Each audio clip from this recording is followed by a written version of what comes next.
Kidlat News Updates. Sa ating mga balita, Mayor Grace Piatos walang birth record sa PSA. 1.3 million pesos halaga ng shabu nasamsam sa drug buy bust sa Rizal. Economic growth target ng Pilipinas ngayong taon ibinaba ng national government.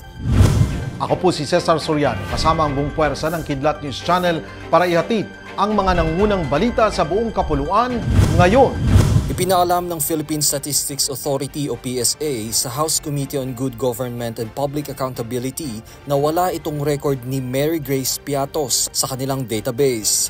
Sa isang liham na naka-address kay Representative Joel Chua, ipinadala ng PSA ang isang sertipikasyon na si Piatos ay walang Certificate of Live Birth, Certificate of Marriage o maging Certificate of Death sa kanilang records. Bagamat wala sa record, sinabi ng PSA na maaari pa itong maghanap kung maibibigay sa kanilang ilang karagdagang impormasyon tulad ng pangalan ng mga magulang, gayon din ang petsa at lugar ng kapanganakan nito. Wala pang pahayag ang Office of the Vice President o OVP tungkol dito. Una nang naglabas ng 1 milyong pisong pabuya ang House panel sa sinumang makapagbibigay ng impormasyon sa kinaroroonan ni Piatos na siyang lumagda sa karamihan ng acknowledgement receipts ng confidential funds ng OVP. Nasamsam ang 1.3 million pesos na halaga ng hinihinalang shabu sa isang buy-bust operation sa parking lot ng isang mall sa Barangay Ampid 1, San Mateo, Rizal.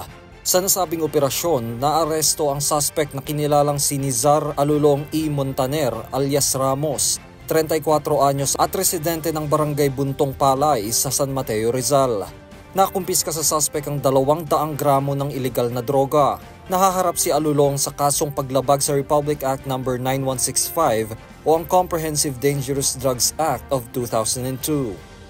Ibinaba ng Interagency na Development Budget Coordination Committee o DBCC ang economic growth target sa taong 2024. Sa isang press conference, inamin ng DBCC na nasa 6% hanggang 6.5% na ang economic growth target ng Pilipinas, mas mababa sa initial na target range na 6% hanggang 7%. Aminado si Finance Secretary Ralph Recto na hindi kayang makamit ang 7% ngayong taon. Ito'y matapos makapagtala ng pagbaba sa economic growth sa third quarter ng taon. Giit naman ni Budget Secretary Amena Pangandaman na kahit sa gitna ng domestic challenges, nananatiling positibo ang DBCC na makakamit ang growth targets sa pagtatapos ng taon. Dagdag ng kalihim, inaasahang lalago ang ekonomiya sa last quarter bunsod ng pagtaas ng holiday spending, tuloy-tuloy na disaster recovery efforts, low inflation at mas matatag na labor market. Para sa Kidlat News Updates, Juan Miguel Soriano nag-uulat. At inyo pong natungayan ang mga headlines sa nakalipas na mga oras. Manatiling nakatutok para sa mga susunod na updates at breaking news. Ako po si Cesar Soriano, kasama nyo sa bawat pagputok ng balita.